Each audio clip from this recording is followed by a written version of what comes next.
The street was nearly empty, early morning sun just brushing the tops of the oak trees.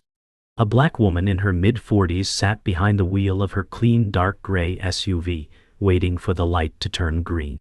Her name was Denise Rollins. She looked sharp but casual, tight curls pulled back, gold hoop earrings, a crisp white blouse. Without warning, red and blue lights flared in her rearview mirror. A squad car whipped behind her, siren howling briefly before dying off. She frowned. She had done nothing wrong. Her hands stayed on the wheel as the white officer approached. He was young, early 30s, with a tight jaw and mirrored sunglasses. "License and registration," he snapped before she could even greet him. Denise calmly said, "Officer, may I ask what this is about?" He didn't answer. His hand hovered near his gun. The tension was immediate. Before she could reach for her purse, a voice shouted from nearby. A woman screamed, "Are you serious right now? Do you even know who she is?"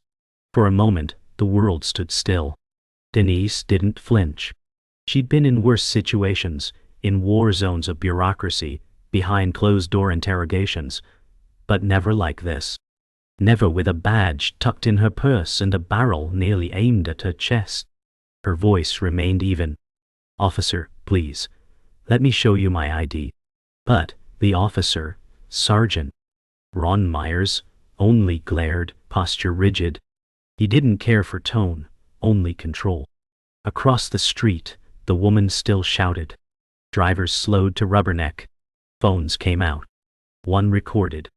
Ron barked, "Ma'am, stay in the vehicle." Denise gave a short, bitter smile. "I have no intention of leaving, but I will not be treated like a suspect on the street I patrol." The power shifted slightly. A flicker of hesitation passed over Ron's face, but he still didn't back off. Sergeant Myers took a step back. Not much, but enough to signal doubt. He looked around, noticing the camera phone now squarely aimed at him. His grip on control slipped. Denise reached slowly into her bag. "Carefully," she said aloud. "For the camera, for him, for herself." Her fingers wrapped around the badge wallet. She pulled it out and flipped it open toward him. Gold glinted in the sun. Chief Denise Rollins, Midtown Police Department. A beat passed. The color drained from Ron's face. You're the chief," he stammered. The bystander shouted again, "Told you, jackass!" A couple people clapped. The crowd began to shift from confused to righteous. The hunter had misjudged the prey. The silence was now a siren of its own. Ron stepped back, mouth half open, posture collapsing. Denise said nothing. She didn't need to. The badge had spoken. The phone kept recording. A man from the crowd yelled, "How's that for ID?" Ron fumbled with his radio, voice cracking. "Dispatch, I need a supervisor at my location." Too late. The whole street was watching. And Denise, still in her seat, still calm, was unmoved. A young Latina officer arrived minutes later, eyes wide as she realized who was involved. "Chief Rollins?" Denise nodded slightly. The officer turned on Ron, jaw tightening. "Sir, step back from the vehicle." This time, Ron obeyed. Ron stood awkwardly as Denise finally stepped out. She didn't look at him. Her eyes scanned the crowd instead. Her voice was steady but cold. "This is what profiling looks like. This is why the community doesn't trust us."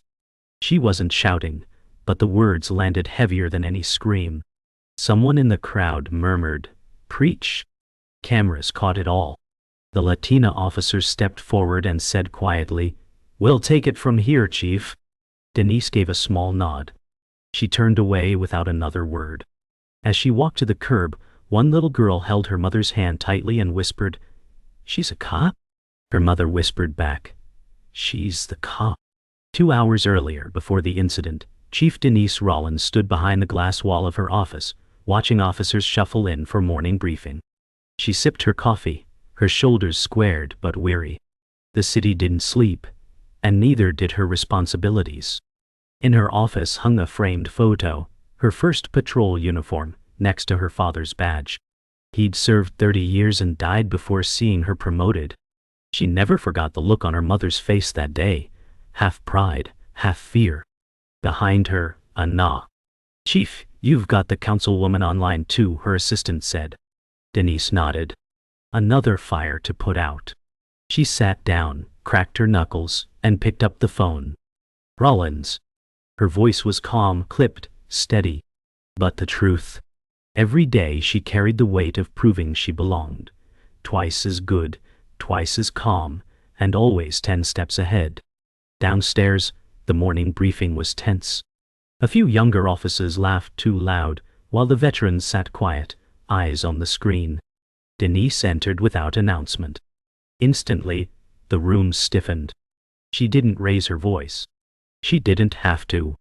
"We've had 3 community complaints about excessive force this week," she said, her tone firm. "That's 3 too many. We are here to serve, not escalate, not provoke." She scanned the room. Her gaze landed on a young recruit, brown, nervous, fresh out of the academy. "And we protect each other, but we don't cover for each other when lines are crossed. Are we clear?" Nods. Uneasy ones. She could feel it in the air. Respect, yes, but undercut by resentment from some. She didn't care. Respect earned through fear wasn't respect at all. After the meeting, Denise returned to her office and found a handwritten letter waiting on her desk. No return address. She opened it slowly. Inside was a note scrawled in angry pen. "You're a disgrace to the badge. Don't forget whose city this is."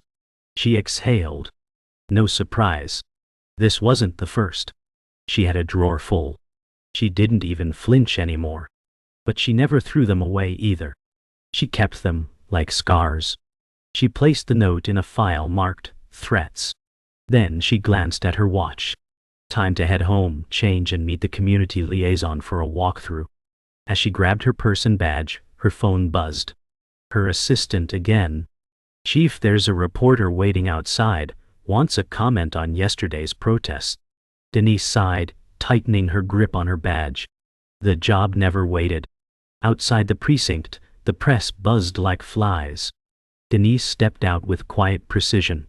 No fanfare, no emotion. Microphones rose. "Chief Rollins, do you support defunding measures? Are you still backing Officer Vega after the shooting?" She held up a hand. "No comments at this time. We are reviewing all procedures."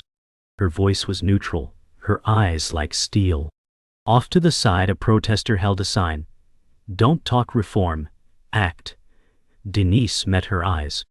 The woman didn't blink. Neither did she. Behind her, 2 officers in uniform trailed her quietly.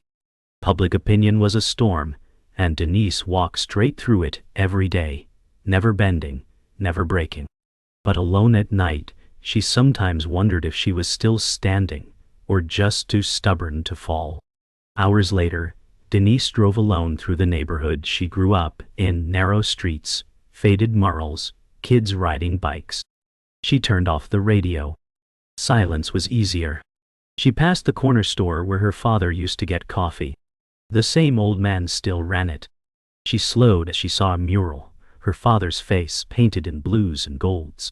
"Officer Harold Rollins, community before ego." She smiled faintly. Then the smile faded. As she rounded a bend, she saw flashing lights up ahead. A different cop had pulled someone over, young, black, terrified. Denise parked across the street and just watched. That gut churn never went away. That instinct to intervene. But today, she didn't. Not yet. Not until it was necessary. She simply watched, silent, present, unblinking. Back in the present, Denise sat in her SUV, with her badge now revealed. But she hadn't stepped out. The phone in the bystander's hand was still rolling. Sergeant Ron Myers paced like a caged animal, breath short, face flush. You didn't identify yourself," he barked. Denise's voice was calm and sharp. "I was never given the chance." He looked away, unable to meet her eyes. The young Latina officer who had arrived stood firm beside her, arms crossed, silent but vigilant. Crowd had fully formed now, locals, protesters, commuters. Eyes locked on the unfolding scene. Ron's radio crackled. Dispatch asked for status. He didn't answer. Instead, he looked at Denise. "You're really gonna make a scene?" he muttered. Denise turned to him slowly and said, "No, Sergeant, you already did." That line echoed across the block. A few people cheered quietly. Back at HQ, whispers were already spreading. The video was online, raw, unedited, and climbing fast in views. Officer Brown stood beside another desk, staring at the footage. "That's the chief?" someone asked. "Yeah," Brown said quietly. "And that's Myers, damn." In a nearby hallway, Deputy Chief Linda Boone fielded a call from the mayor. "Yes, we've seen it. No, she didn't escalate anything. We're handling it." But behind the polished phrases was panic. The old guard within the department was rattled. A few saw Denise as a hero. Most saw her as a threat, an insider too willing to expose the rot. Linda hung up and looked out the window. Change had always sounded nice in meetings. Now it was at their doorstep, and it looked like war. Outside, Ron finally moved away from Denise's car, visibly rattled. She stepped out, controlled, dignified, powerful. She didn't raise her voice. She didn't need to. "I need your supervisor, immediately."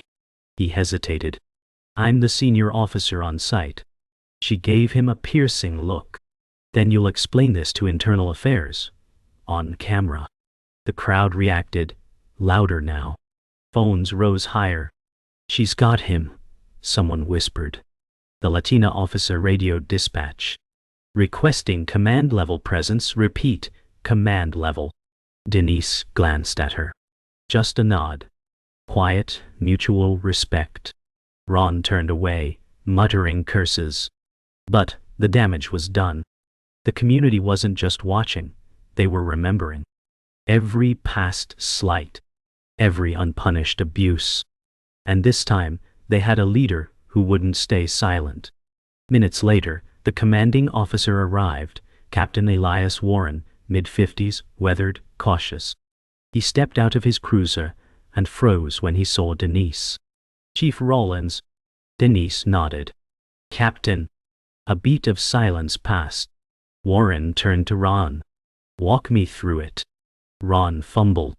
"She was driving suspiciously. Didn't ID'd herself. I didn't recognize her." Warren held up a hand. "That's enough." He turned back to Denise. "Ma'am, how would you like to proceed?" Denise glanced at the crowd, the cameras, and then the officers. "By the book. Start with your officer's report, then notify IAD." Warren nodded stiffly. For a moment, the whole street exhaled. The process had begun. But Denise knew this wasn't resolution. This was just the next layer of the fight. As the crowd slowly dispersed and the cameras dropped, Denise stood by herself for a moment. The air felt heavier now. She could feel it, the shift. She hadn't asked for this battle today, but it had found her anyway. A young black man approached cautiously. "Chief Rawlins?" She turned. "Thank you," he said simply. His voice cracked a little. "My little sister. She wants to be a cop. I didn't think that was possible before today." Denise softened for the first time that morning. "Whoa. Tell her it still is," she replied. "But make sure she knows what it costs." He nodded slowly, then walked away. Denise looked back at the cruiser, at Ron being quietly questioned by his superior. It wasn't justice yet, but it was a step. A visible, undeniable step. Hours later, Denise sat before a packed room in City Hall. The emergency oversight meeting had been called within minutes of the video hitting national news. Flashes popped. Reporters leaned in. Council members whispered nervously behind tablets and nameplates. Denise's tone was measured but unwavering. "I wasn't pulled over because I broke the law. I was pulled over because I fit someone's profile of threat." Her eyes didn't blink. That officer had no idea who I was, and that is exactly the problem. The room held its breath.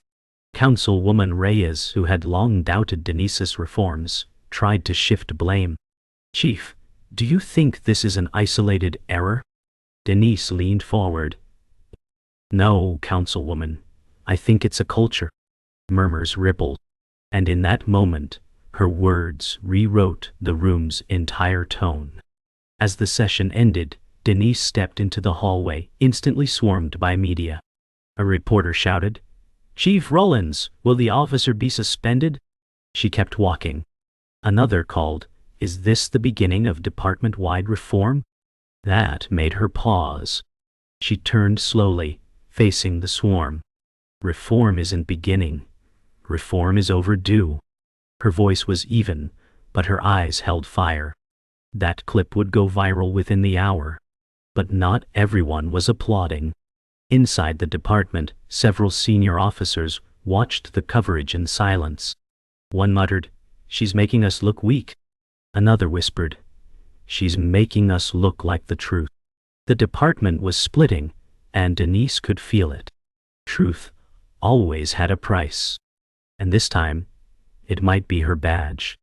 In a private office that evening, Deputy Chief Boone stood beside a whiteboard filled with internal affairs cases. Denise stood opposite her, both women locked in a quiet, heated exchange. "You think they'll support you now?" Boone asked. "You embarrassed half of command." Denise didn't flinch. "If they're embarrassed, they should ask themselves why." Boone exhaled. "I've backed you every step, but you're making enemies faster than allies." Denise leaned in. "I'm not here to make allies. I'm here to fix the system." The tension hung between them. Boone finally said, "Then you better be ready to lose that badge to do it." Denise met her stare. "If I lose it doing what's right, I never deserved it to begin with." Later that night, Denise sat alone in her modest apartment. Her badge rested on the table in front of her, gleaming under the lamp like a burden. She poured a glass of water and stared at it, then at her phone, which buzzed constantly. Texts, mentions, irons, voicemails. Her inbox overflowed with messages. Support, rage, threats. She picked up one voicemail and hit play. A woman's voice, "Thank you for showing up for all of us." Denise's throat tightened. She closed her eyes and breathed in deeply. She didn't cry. She couldn't afford that luxury. But, she whispered to the badge on the table, "You better still be worth it tomorrow." She turned off her phone. The night felt heavier than usual. Meanwhile, Ron sat in a dark room, his living room, blinds drawn, laptop open to the viral video playing on loop. The sound was muted, but the headline glared, "Chief of Police profiled by her own department." He stared at his own face on screen, frozen mid-command. License and registration. Over and over. His wife hovered in the doorway, silent.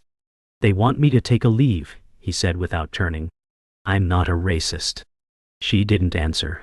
He turned, eyes red. "I am not." But the video kept playing. His face kept showing up. And he finally saw what the world saw, not just what he meant, but what he did. He reached over and closed the laptop. For the first time he felt it. Not shame. Not yet. But something breaking. The next morning, Denise entered the Internal Affairs Division. The walls were sterile, the lighting too bright, like a truth too harsh to hide from. She was there not as chief, but as complainant. A rare role reversal. Sergeant Myers sat on the opposite side of the table, flanked by union reps. He didn't look angry. He looked hollow. Denise placed her recording, her notes, and the printed screenshots of the video footage onto the table. "The facts are public. This isn't a character assassination. This is accountability," she said. Ron didn't speak. His eyes remained down. The lead investigator asked, "Chief, what outcome are you seeking?" Denise took a breath. "Not vengeance, just change. Consequences that mean something for every officer who forgets that their badge is a responsibility, not a weapon." Outside the IA hearing room, the hallway buzzed with low whispers. Young officers, admin staff, media waiting for updates. Inside, Denise stared down the department's own unwillingness to confront itself. After the meeting, she didn't rush out. She waited until the others had left, then approached Ron directly. "You were ready to unholster on someone compliant," she said quietly. "Why?" He looked at her, exhausted. "Because I've been trained to see threats, not people." Denise held that answer like a blade. "Then it's not just you who needs training, it's the system that trained you." He didn't respond. There was nothing left to say. Only what would come next. A formal decision. A public one. Hours later, the department's internal press room filled for the official announcement. Denise stood at the podium. The silence was razor sharp.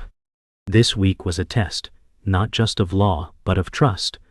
A law enforcement agency cannot protect what it does not respect. She paused.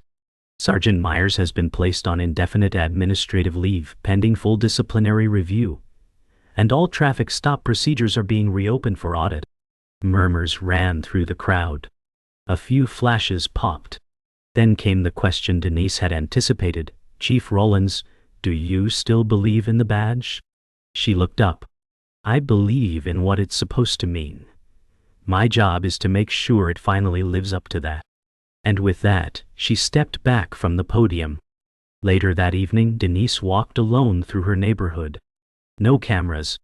No podium. Just her thoughts. A few locals recognized her and gave small nods. One woman called out, "We see you, Chief."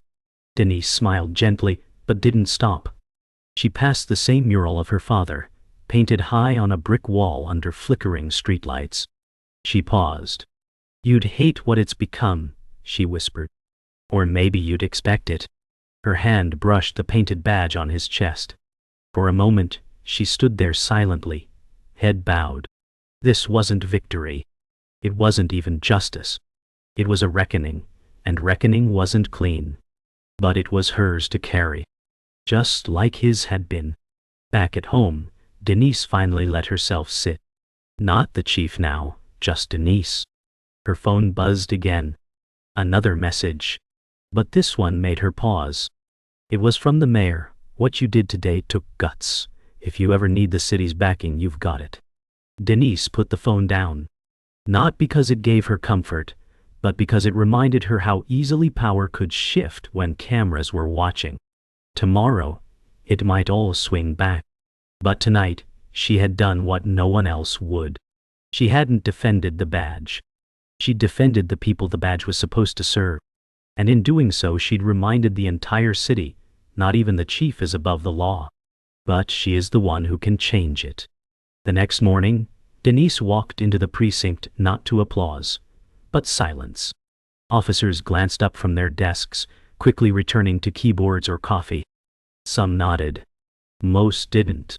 The room was colder than usual. She passed through without flinching, entered her office, and closed the door. On her desk sat a single envelope. No name, no seal. Inside a printed memo. Command review vote, postponed until further notice. Translation. The department wasn't ready to take her down. Yet. She looked out over the bullpen. They didn't have to like her. They just had to listen. She adjusted her blazer, straightened her back, and walked back out. "Meeting in 5. All division heads," she said, voice calm but immovable. The quiet resistance would not change her mission. Only fuel it. That afternoon, Denise met with community leaders in a church basement on the east side. Folding chairs. Stale coffee. Familiar skepticism. "We've heard it all before," said Mr. Langston, a retired teacher. "Every chief says they'll clean house." Denise didn't argue. She simply said, "I'm not every chief." Silence. Then murmurs. She outlined a plan: body cam audits, civilian oversight board expansion, mandatory de-escalation recertifications. "This isn't optics, this is structure," she said. "If I fail, I want you to be the ones who hold me to it." A woman in the back, arms crossed, nodded slowly. "We will." Denise smiled for the first time that day. It wasn't trust, but it was something. At roll call the next day, Denise stood in front of her department, not as an enforcer, but as a reminder. "This badge doesn't protect you from consequences," she said. "It gives you the authority to protect others. Don't confuse the two." A few officers nodded. Others looked away. She locked eyes with a young recruit, Officer Brown. "I see you," she said softly. "I see what this job can do to your spirit if you let fear guide you instead of integrity." He swallowed hard and nodded. It wasn't a reprimand. It was a lifeline. The meeting ended with no applause, but no resistance either. Quiet acknowledgement was enough. For now. Later that week, Denise visited a high school to speak to students for career day. She didn't talk about promotions or power. She talked about fear. About judgment. About courage. Sometimes the badge protects you. Sometimes it puts a target on you. But you never let the badge define you. You define the badge. A teen girl in the front row asked, "How do you keep doing it when no one wants you there?" Denise paused, then said, "Because someone needs to be." That line hung in the air. A few kids clapped. One teacher wiped a tear. Denise didn't need them all to understand. She just needed one of them to believe it was possible. That night, Denise sat in her patrol SUV, not because she had to, but because she wanted to. No uniform. Just her and the city she served. She drove slow through her old neighborhood. The same corners. The same streetlights.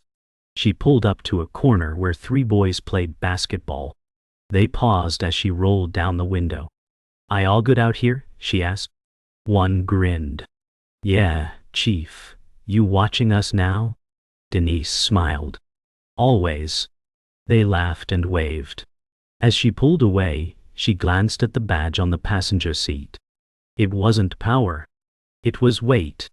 But maybe, just maybe, it was finally starting to shift. Morning came quiet and gold-washed. Denise stood in her bedroom, adjusting the collar of her uniform, the full dress blues. Not for ceremony. Not for show. But, as a statement. Today she would return to the same district, where she was profiled. Not as a victim. As the chief. She looked at herself in the mirror, her face unreadable. Not proud. Not bitter. Just ready. The uniform fit like armor, but her posture said something more, like a warrior who had been wounded but never retreated. She picked up her service cap from the dresser and stared at it for a long moment. Then she nodded to her reflection. "Let's go to work." Outside the precinct, officers lined up in formation. Not ordered, voluntary. Some still skeptical. Others now watching her with a different kind of respect. Denise stepped out of her cruiser and walked between them in silence. Every step echoed. Her heels on the pavement weren't just footsteps, they were reminders. Behind her, the department flag fluttered low in the breeze. An officer saluted. Then, another. Denise returned none of them. She didn't need to. Respect wasn't automatic. It had to be earned. And today, they weren't saluting a title. They were saluting what she stood for. Denise entered the community room at the back of the precinct where local residents had gathered, faces she knew, voices that once doubted. She stood at the center and said, "This uniform, this badge, will not protect you. It will not save you. But the people wearing it can. And I'm holding them to it." A hush fell across the room. A boy raised his hand. "Will it really change?" She crouched to his level. "Not overnight, but it will. Because I'm not the only one anymore." Around her, several officers stepped into the room. Officers of color. New recruits. Reformed minds. Change had faces now. It wasn't just her fight anymore. After the meeting, Denise stepped outside. The sidewalk was still. Then she noticed her, standing at the edge of the crowd. A young black girl, maybe 9 or 10, wearing a small backpack, clinging to her mother's hand. Her eyes locked on Denise, like she was a living monument. Denise smiled softly and walked toward her. She knelt. "What's your name?" "Aliyah," the girl whispered. "You want to be a cop?" Denise asked gently. Aliyah hesitated, then nodded. You can, Denise said. And you don't have to be like anyone else. Just be brave enough to be you. The girl smiled. Her mother mouthed, "Thank you." Denise stood and walked away, but the girl never stopped watching. The screen fades to black, but Denise's voice remains. Respect isn't given by the badge, it's earned by how you wear it. Then one last image appears. Denise, back turned to camera, walking away down the precinct hallway, full uniform, badge gleaming. She pauses once, places her hand gently on the wall beneath the precinct motto, "To serve with honor."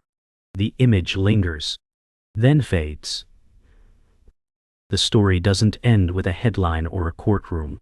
It ends with a woman, carrying justice not as a title but as a promise. One step at a time,